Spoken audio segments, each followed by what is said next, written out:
भगवान जाते हैं किसी के घर में, बाबा के घर में आ गए, बोले कि एकादशी का दिन है, 1 सप्ताह की पूजा चलेगी।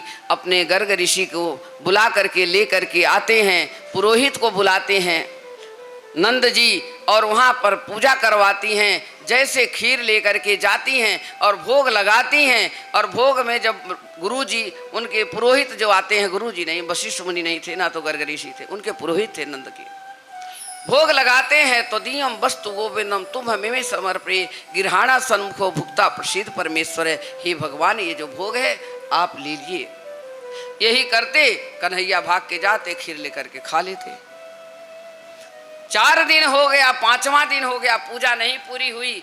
अपने कृष्ण के लिए पूजा कर रही थी। कहने लगे जब रोज आना बुलाते हो खाने के लिए, अब फिर हम आते हैं खाने के लिए तो मुझे भगा देते हो। ये तुम्हारा पुत्र जो है, लाला जो है, आ जाता है, खीर खा लेता है, भगवान भोग नहीं लगाते। विष्णु भगवान की मूर्ति रखी। मैया कहती लाला तेने जीना हराम कर दिया मेरा, क्या करूं? मैया मुझे बुलाते हैं तो मैं चला जाता हूं खाने के लिए। भगवान जैसे भोग लगता है, ओम नाभ्या आसीदंतरिक्षगुं शिष्णो देहो संवर्धतः पद्मां भूमिदृश श्रोता तथा लोकाम अकल्पयन् है। भगवान पहुंच गए। तुम हमें समर्पे, जैसे करते हो वैसे भगवान पहुंच गए। मुझे बुलाते हो, मुझे नहीं समझ पाते हो आप।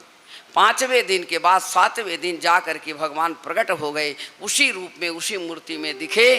तब जा कर के गुरुवर उनके जो थे पुरोहित चरणों में पड़ गए, मुझे माफ करो, मैं आपको समझ नहीं पाया। गुरुदेव आप इतना भी नहीं समझ पाए, मैं तुम्हारे पास रोजाना आता हूँ। भगवान की अत्यंत लीला हो रही है। अपने सखाओं के साथ भगवान, अपने मित्र के साथ, मधुमंगल के साथ, सुबलतोष जी, सुदामा के जी के साथ अब कहाँ जा रहे हैं? 5 साल हो गया। भगवान नारायण हरि कहाँ जा रहे हैं? अपने गऊ चराने के लिए। गऊ चराने के लिए तुम, जसोदा जी कहती हैं कि तुम्हारी बुद्धि कथा खराब हो गई है। बच्चे को गुरुकुल में पढ़ाने के बजाय तुम ले जा करके इनको ले जाते हो गऊ चराने के लिए। जिंदगी भर आपने गौ की सेवा करी है और वही काम इसको भी कराओगे। अरे यशोदा तू चुप रह। जो अपने घर का बिजनेस होता है ना, बच्चों को वही बताया जाता है। हर घर के माँ बाप जैसी जिसकी पढ़ाई शिक्षा होती वही किया जाता। नारायण हरि गऊ चराने जाते हैं। माता कहती हैं अच्छा रुको, आज उनको पीला पीताम्बर पहनाया जाता है। और पीताम्बर पहनाती हैं, बोली ऐसे न सजा करके भेजूंगी अपने बालक को। अब पीला पीताम्बर में भगवान बड़े सुंदर लग रहे हैं। पीला पीताम्बर धारण किए, बहुत सुंदर लग रहे हैं भगवान। तो माता क्या करती हैं, काजल ले आकर के यहाँ लगा देती। अब उसके बाद फिर काली कमली ले आकर के ओढ़ा देती हैं। तभी से भगवान का नाम काली कमली वाला हो गया। जय सीताराम। तभी से भगवान का नाम काली कमली वाला हो गया। और मैया कहती है तू तो और सुंदर लग रहा है। भगवान आते हैं और इतने में गऊ चराने जाते हैं अपने ग्वाल बालों के साथ। जब वहाँ जाते हैं सभी का वध कर दिए, सारे असुरों का वध कर दिए। कथा आप सबने सुनी ही है।